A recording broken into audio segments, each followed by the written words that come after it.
Start करना था हम लोग को। प्लेट टेक्टोनिक के बारे में हमने बात भी की थी थोड़ी सी। क्या इफ प्लेट टेक्टोनिक में क्या, if there is a plate and there is a rising convection below it, क्या उसके नीचे राइजिंग कन्वेक्शन होगा and which will cause to break the plate into two parts and this place is known as fault। ठीक है, plate को दो हिस्सों में तोड़ रहा है, ये बताता है। अब इसमें क्या है, नीचे इसके है कन्वेक्शन साइकिल। कन्वेक्शन साइकिल आपको पता है, बहुत अच्छे से मैंने बताया आपको।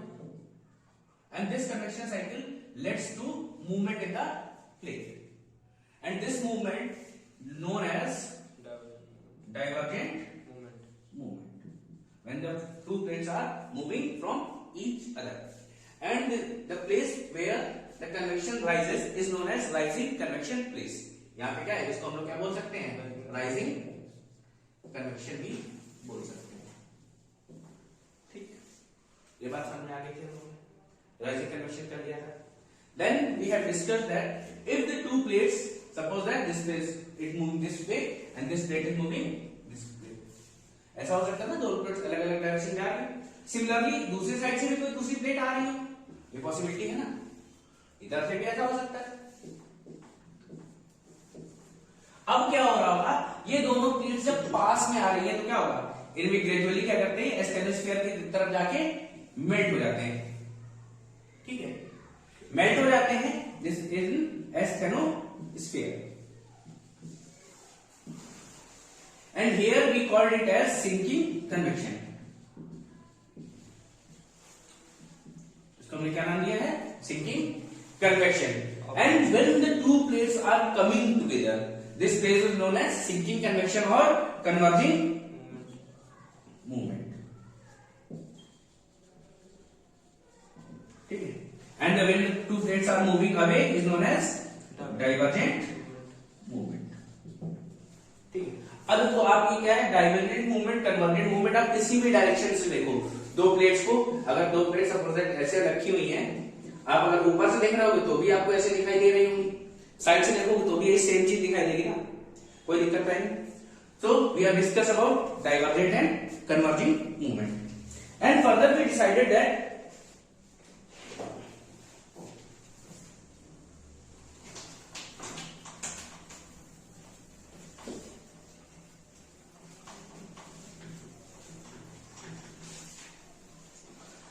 if the two plates are coming in a straight line then they will converge or diverge।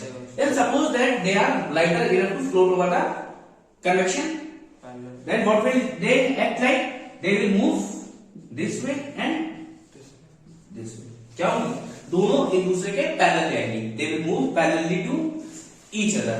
this is known as complete transform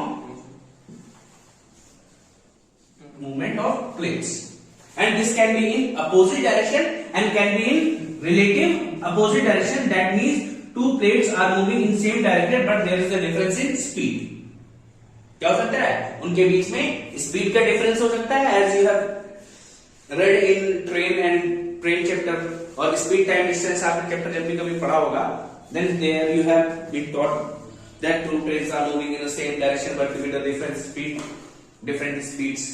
okay, so similarly we have studied the three types of movement over here। अभी तक हमारा ये complete हो चुका है। अब now we will study the first movement is divergent movement of plates। get a heading, divergent movement or rising convection।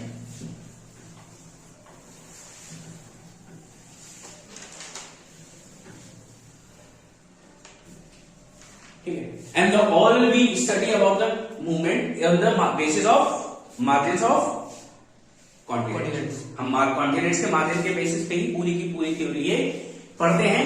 and there can be three types of margin that are continental, oceanic and continental।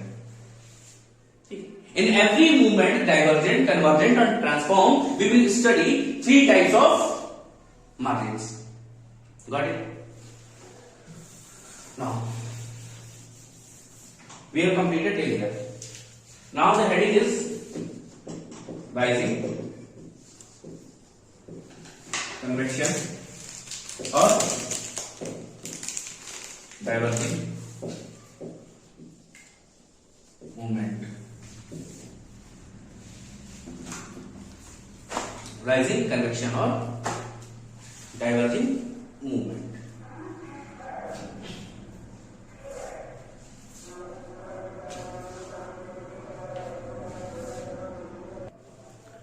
ठीक है, तो rising convection के लिए we have to basically know that क्या होती है एक plate, और प्लेट के नीचे क्या होता है कन्वेक्शन। ठीक है, ये तो आपको पता है। अब देखो, क्या हमेशा प्लेट को कन्वेक्शन को पता होता है कि जहां पे फॉल्ट है हम वहीं पे राइज होंगे? ऐसा पॉसिबल है? नहीं। Convection rise can be at any place. तो क्या हम ये कह सकते हैं the convection is due to the breaking of plates? ऐसा तो नहीं है। कन्वेक्शन प्लेट के ब्रेकिंग की वजह से नहीं है, but this is possible that if there is a convection the plates might break. ठीक, ये बात समझ। प्लेट्स क्या होंगी? ब्रेक हो जाएंगी and they will create a fault. ये पहली बात समझ। ठीक, फिर क्या होगा इसमें? तो every time stainless sphere convection creates the margins या fault. Then this will show a movement this way. क्या होगा? जैसे मूवमेंट सिस्टम हो। अब देखो, जब ये ब्रेक हुआ तो ब्रेक होने के साथ साथ क्या होगा? अब ऐसा तो नहीं कोई चीज टूटती है तो कंप्लीट टूट जाए, छोटे छोटे टुकड़े भी तो होंगे वहां। क्या होंगे? छोटे छोटे पीसेस भी होंगे। एंड ये क्या है? बेसिकली आपका लिथोस्फीयर है। एंड लिथोस्फीयर लेंथ कितनी हो सकती है? Can be up to 100 to 200 kilometre. अब मैं अगर ये मान लूं कि क्या है 200 किलोमीटर, फ्यू किलोमीटर भी होगा, तो अगर आप यहां से खड़े होके देखो तो आपको क्या दिखाई देगा? नीचे गड्ढे दिखाई देंगे, खूब बड़े बड़े, खूब बड़े बड़े गड्ढे दिखाई देंगे। And these gaps are known as rift. क्या बोलते हैं? रिफ्ट बोलते हैं। And you have studied about the different rift valleys. And if you will open the American map, देखो आप, सॉरी अफ्रीका का मैप खोलो। अफ्रीका,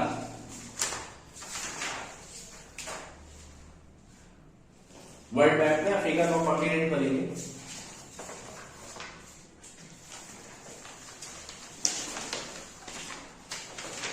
फिजिकल देखना तो ज्यादा बेटर है। ठीक है, तो पॉलिटिकल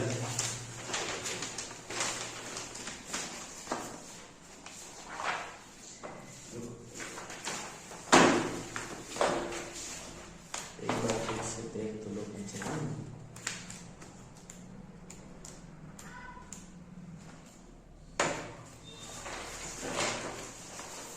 ठीक है, देखो आपको मैप में दिया हुआ, एक साइड फिजिकल दिया हुआ है और पॉलिटिकल दिया हुआ।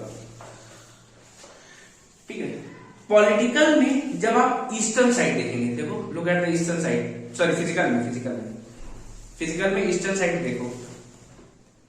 ईस्टर्न साइड दिख रहा है? यहां लिखा होगा ईस्टर्न रिफ्ट वैली।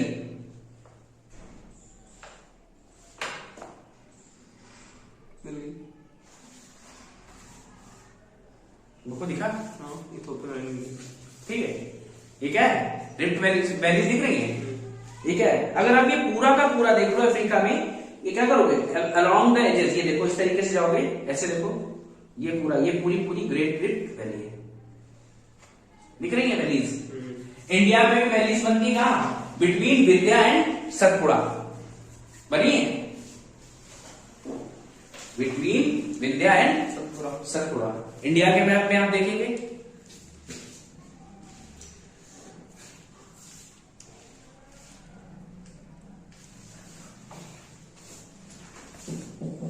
तो ईस्ट अफ्रीकन रिफ्ट या ग्रेट रिफ्ट वैली। ठीक है, ये कहां है? अफ्रीका में। इंडिया में क्या है, between Vindhya and Satpura, between Vindhya and Satpura. देखा, कहीं देखो सतपुड़ा लिखा नहीं है, ये लिखा विंध्य, और बीच में इसके रिवर्स होंगे नर्मदा एंड तापी।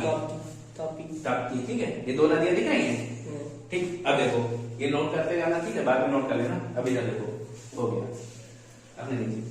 अब देखो होता क्या है, if they are these are rift form, अगर आप यहां पे खड़े होकर देखें, यहां पे खड़े होंगे in between the these blocks, in blocks पे खड़े होकर देखें तो ये आपको कितना ऊपर दिखाई देगा, फ्यू किलोमीटर तक दिख सकता ना, किलोमीटर तक। और जब भी आप कहीं ऐसी जगह खड़े हो जहां आपको किलोमीटर से ऊंचाई दिखाई देती है तो आप उसको क्या बोलते हैं,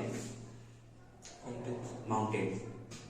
तो here you get a type of mountain and आपको क्या दिख रहा है, these are blocks and you will find your block mountains. क्या मिलेंगे आपको, छोटे नहीं होते, बहुत बड़े बड़े विंध्य और सतपुड़ा ब्लॉक माउंटेन्स ही है, ठीक है। अब अफ्रीका के आप एच पे देखो, अफ्रीका पे वहीं ईस्ट अफ्रीकन प्लेस के पास जाओगे,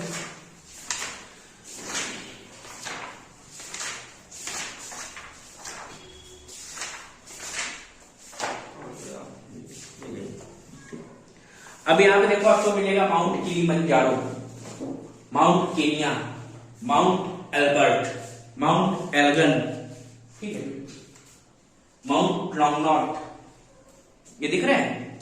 लॉन्गनॉट हो सकता है आपके मैप में ना दिखाई दे,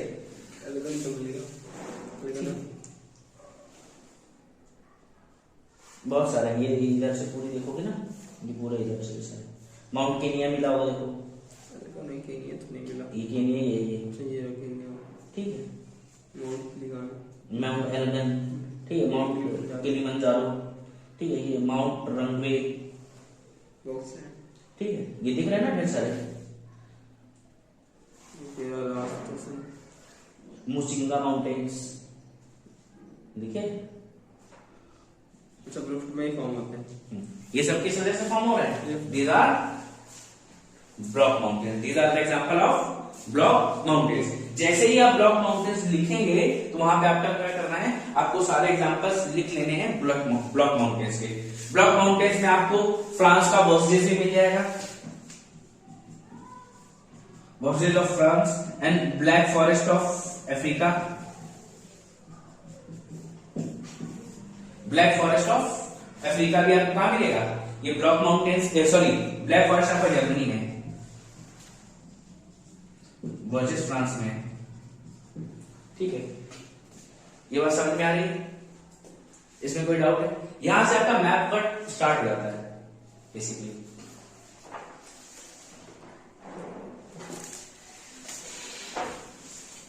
ये बात समझ में आ रही, क्या मिल गया आपको, here you have found rifts and block mountains.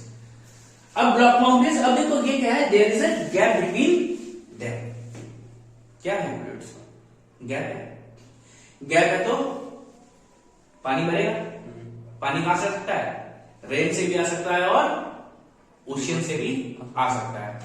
तो जब यहां पानी भरा तो दे विल क्रिएट, देखो अगर स्टैटिक पोजीशन है it will form a lake, क्या फॉर्म करेगा, लेक फॉर्म करेगा। अगर चल रहा है तो रिवर, और रिवर से बहुत ज्यादा बड़ा है तो सी, क्या मिलेगा, लेक, रिवर और sea. Now again you have to see your African map. India में आपको पता ही चल गया, नर्मदा और Tapi are the example of rift valley reverse.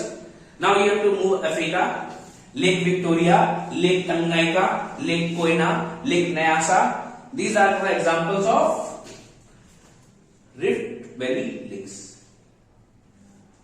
You can mark them up. दिख रही है, lake Tanganyika, lake Nyasa, lake Koyna,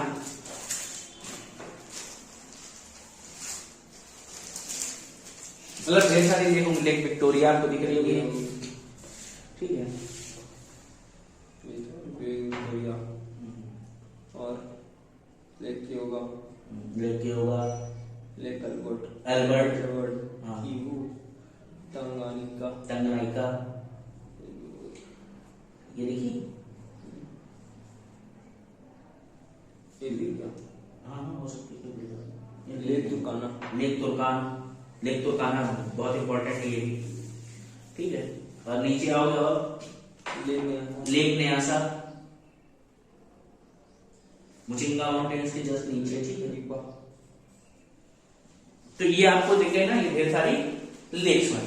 अगर आप अपने मैप में देखोगे तो here you will find around the rift valley there are several lakes.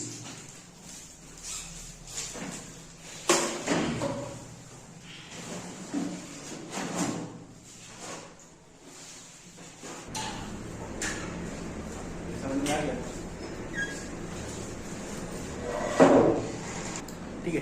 अब देखो इंडिया में जो रिफ्ट नर्मदा और ताप्ती यानी विंध्य और सतपुड़ा के बीच में रिफ्ट बन रही है, इट इज स्टॉप नाउ। क्या हो गया? इसमें मूवमेंट अब स्टॉप हो गया, there is no movement. But ये जो आपके अदर रिफ्ट्स हैं, इनमें क्या है? अभी भी मूवमेंट है। ये बात समझ आए? अभी जैसे वॉस्जेस और ब्लैक फॉरेस्ट है, इसके बीच में एक नदी है राइन। राइन नदी को बहुत याद रखना है क्योंकि जमी रहती है साल 6-6 महीने। फ्रांस की है ना? हाँ, फ्रांस की है, फ्रांस की। फ्रांस की। मोस्ट बिजिएस्ट भी रहती है कभी कभी, जब वो रहता है ट्रैफिक रहता है, जब काम रहता है तो सबसे ज्यादा बिजी रहती है। हाँ, ठीक, ये याद रहेगा, कोई दिक्कत नहीं आता। उसका मान की नदी है फ्रांस की। तो आपने क्या पढ़ लिए? लेक्स पढ़ लिए, रिवर्स पढ़ लिए और सी पढ़ लिए। कुछ आया होगा यहाँ तक? कोई डाउट हो?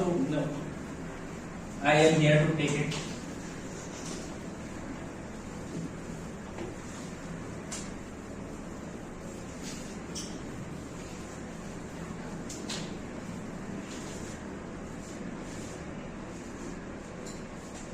अब क्या होगा? धीरे धीरे इनके बीच में डिस्टेंस ये बढ़ने लगेगी। क्या होगा? डिस्टेंस बढ़ जाएगी, और बढ़ेगी जैसे जैसे डिस्टेंस बढ़ेगी, इनके बीच में पानी बनने लगेगा। क्या बनेगा? पानी बनेगा।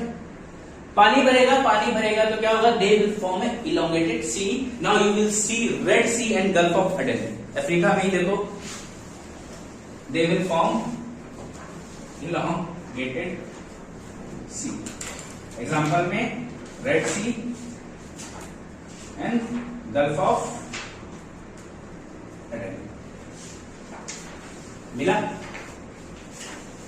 भाई? बहुत बड़े बड़े हैं दोनों साथ में लगे और कर ली, ठीक है। वी शेप बना रहे होंगे।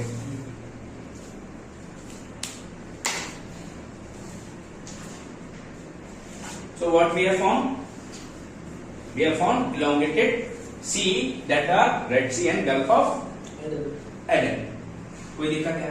रेड सी तो मिल गया भैया, गल्फ नहीं मिल गई। गल्फ ऑफ एडन वो भी मिल गया। दोनों भाई वी शेप बना रहे दोनों मिलके। हाँ, सब मिल गया। मिला? अब देखो, अब आपको कुछ ऐसा एरिया मिल रहा है जो क्या है? कॉन्टिनेंट से जुड़ा हुआ है बट है पानी के अंदर। क्या है? कॉन्टिनेंट से जुड़ा हुआ है पानी के अंदर, and this place is known as, ये वाला एरिया देखो, ये एरिया, इसको हम लोग क्या बोलते हैं? Oceanic crust. भैया पानी के अंदर है ना, लेकिन अच्छा margin, sorry, continental margin. Margin. We have formed our continental margin से हमको मिल जाएगा। अभी शेप भी चेंज है, फिर धीरे धीरे इनमें क्या होगा? सेडिमेंट्स करेक्ट होते जाएंगे, इनका शेप बराबर हो जाता है, फ्लैट हो जाता है। There is no big deal. कोई दिक्कत? अभी क्या होगा? फिर यहां पे धीरे से एक दिन निकलेगा, इरप्शन होगा। क्या हो जाएगा? इरप्शन हो जाएगा, वोल्केनिक इरप्शन स्टार्ट होगा।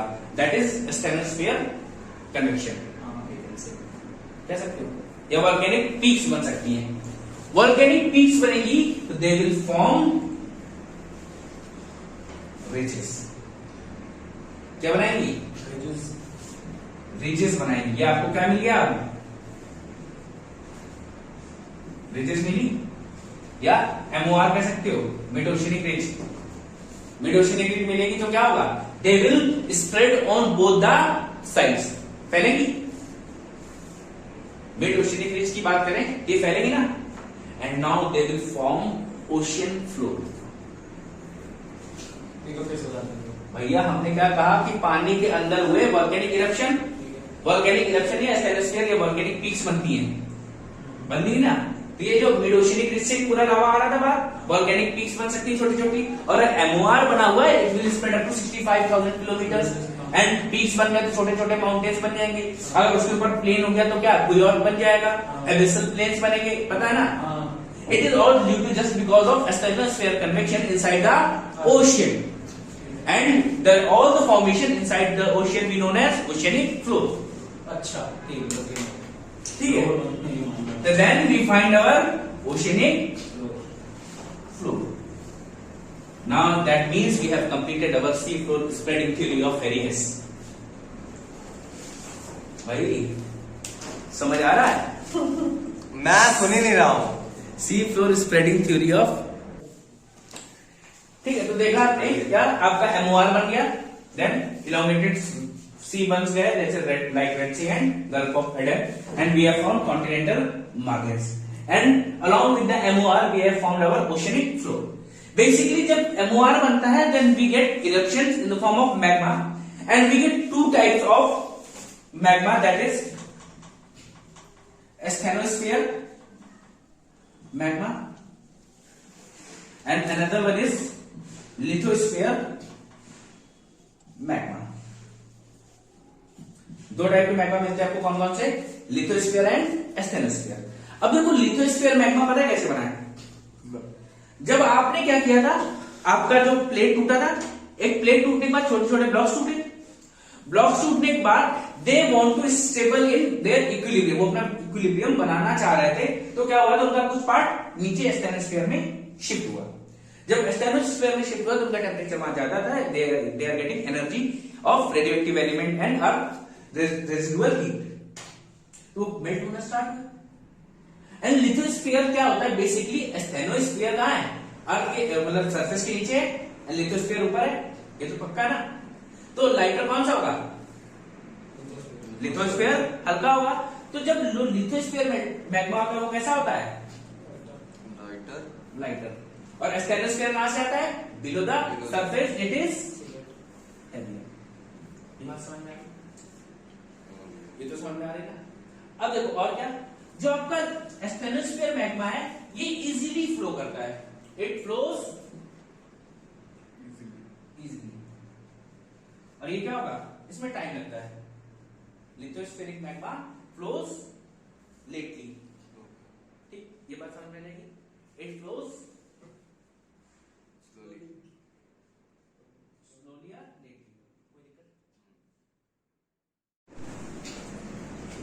हियर योर सॉरी एस्थेनोस्फीयर जो आपका है ये कैसे जाएगा, it goes horizontally and lithosphere goes vertically. कैसे स्प्रेड होगा, वर्टिकली स्प्रेड होगा, ये बात समझ में आती है। There are two types of magma, asthenosphere magma and lithosphere magma.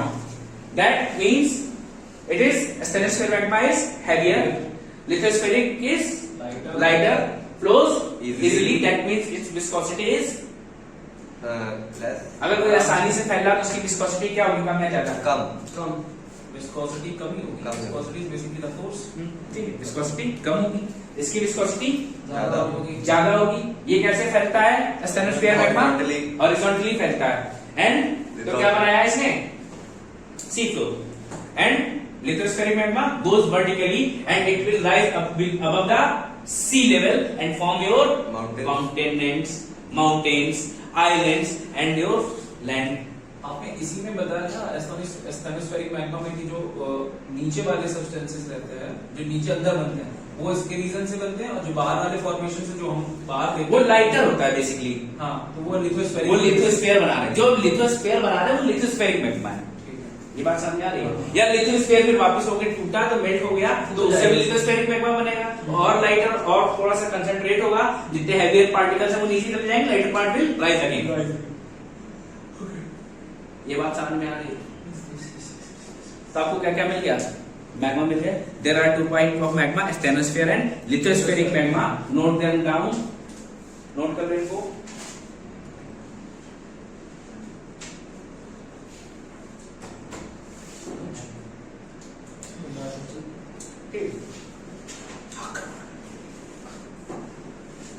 देखो आपका जो एस्थेनोस्फीयर है, ठीक है, एस्थेनोस्फीयर मैग्मा है, ये आपका आयरन रिच होता है. बेसिक, ये बेसिक होता है नेचर में. कैसा होगा नेचर में? बेसिक.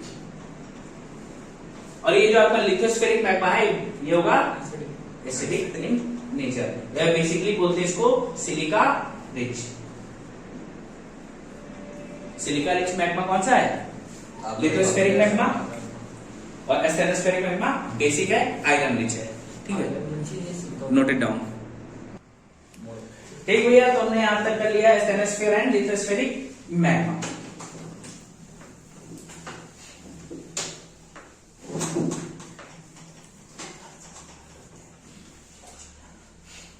अब भैया देखो, समय के साथ इनके बीच की दूरी बढ़ती रहेगी, कोई दिक्कत नहीं. अब बढ़ती रहेगी. अच्छा, जहां पे अगर राइजिंग कन्वेक्शन हो, वहीं से तो हम 2 सरफेस अलग अलग बना रहे थे. याद है आपको? राइजिंग कन्वेक्शन था तो हमने एक कॉन्टिनेंट से 2 प्लेट्स अलग अलग बनाए. अभी देखो क्या हुआ कि अब हमें क्या चाहिए था कि अब हमने कहा कि आपने कॉन्टिनेंटल पढ़ ली भाई, कॉन्टिनेंटल मूवमेंट पढ़ लिया ना आपने. दूसरी बात क्या हुई देखते हैं, let's see.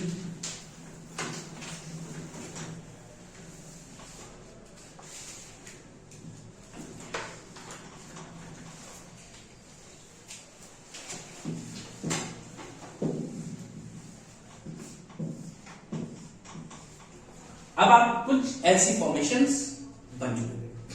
Here you will get your MoR मिला. अब देखो, आपका जो आप दूसरी इच्छा होगी, आप पढ़ना चाहेंगे ओशनिक और कॉन्टिनेंटल फ्लोर की. अब ओशनिक और कॉन्टिनेंटल मार्जिन होने के लिए आपको क्या चाहिए? ओशनिक जो फ्लोर होता है वो आपका एस्थेनोस्फीयर मैग्मा का बना होता है, दैट इज डेंसर वन. चलो, हमने कहा ठीक है एमओआर था, तो हमें क्या मिल जाएगा? Sea floor of denser material. कोई दिक्कत? या एस्थेनोस्फीयर मैग्मा की बात हम बेसिकली कर रहे हैं. बट क्या ऐसा पॉसिबल है एक ही इरप्शन से दोनों मैग्मा निकल आए? Not possible. ठीक है, एक ही प्लेस से 2 मैग्मा निकलना पॉसिबल नहीं है.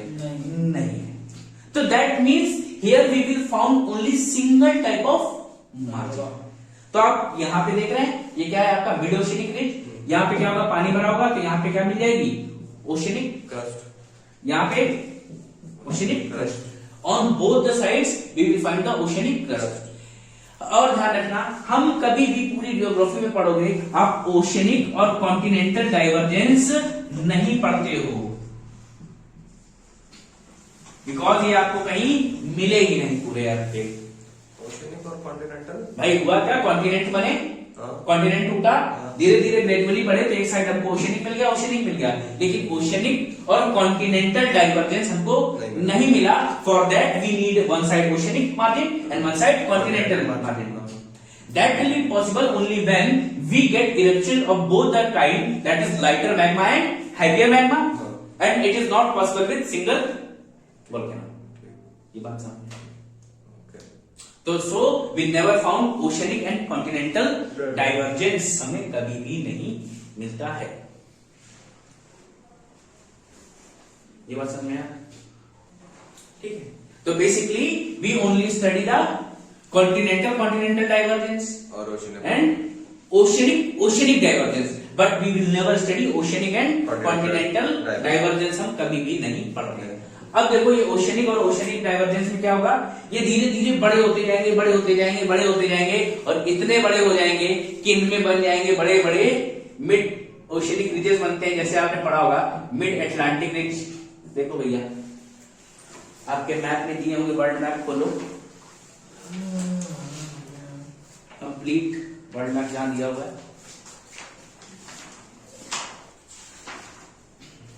हाँ भैया, मिलेगी, फिजिकल देख लो.